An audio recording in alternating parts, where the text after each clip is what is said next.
Les capsules microbiologiques.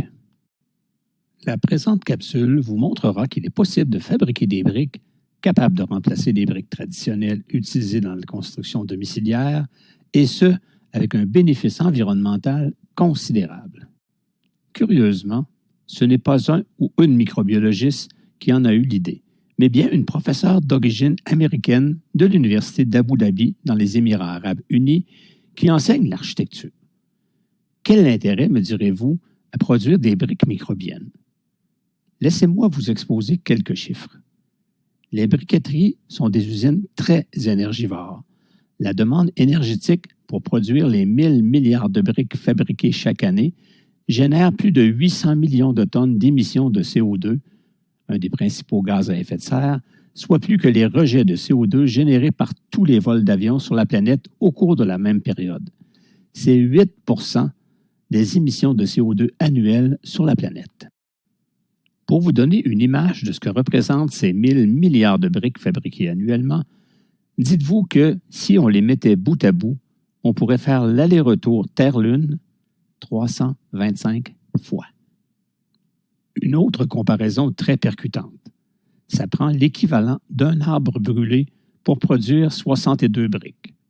Sachant qu'une maison de 2 étages exige 25 000 briques pour sa construction, c'est l'équivalent de l'énergie produite par la combustion de 400 arbres qui sera nécessaire pour produire ces 25 000 briques. Mais quels sont les ingrédients nécessaires afin de produire des briques microbiennes? Les ingrédients sont simples et peuvent se retrouver facilement.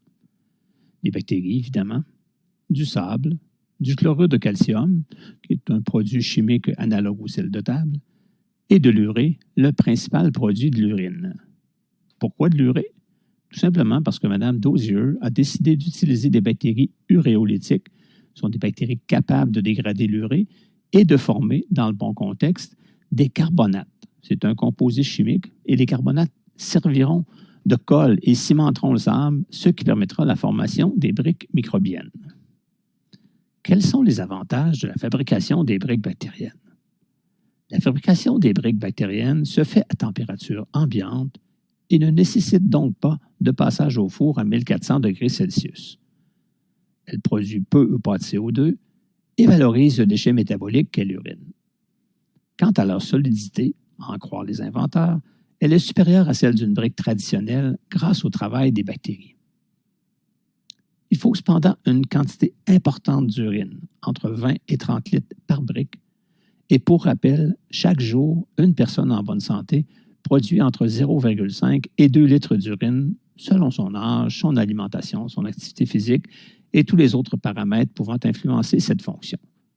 C'est donc dire que la quantité d'urine produite sur la planète ne serait donc pas suffisante pour fabriquer les 1000 milliards de briques traditionnelles fabriquées annuellement, mais on pourrait quand même en remplacer une grande partie.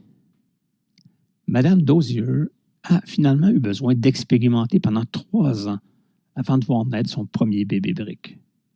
Je vous donne quelques exemples de résultats obtenus en cours de route qui l'ont, à certains moments, découragé.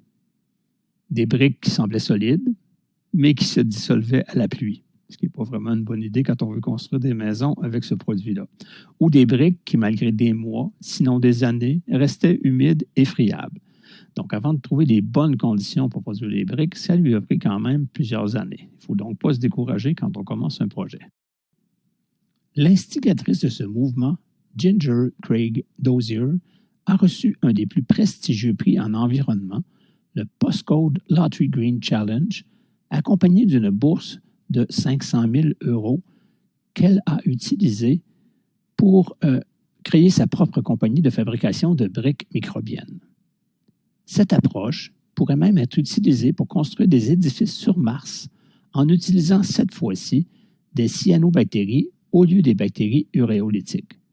Les cyanobactéries, des bactéries capables de photosynthèse comme les plantes vertes, hydrolysent l'urée tout en produisant aussi de l'oxygène, un effet collatéral intéressant sur une planète dépourvue de ce gaz. Sa compagnie, Biomason, a livré ses premiers produits et on peut les voir sur la page web de sa compagnie. Si vous voulez en savoir un peu plus sur Mme Dozier, vous pouvez aller écouter la vidéo qu'elle a produite lors d'une conférence TED qui s'est donnée il y a quelques années et dans laquelle Mme Dozier explique sa démarche. Ceci met fin à cette capsule et je vous dis à la prochaine.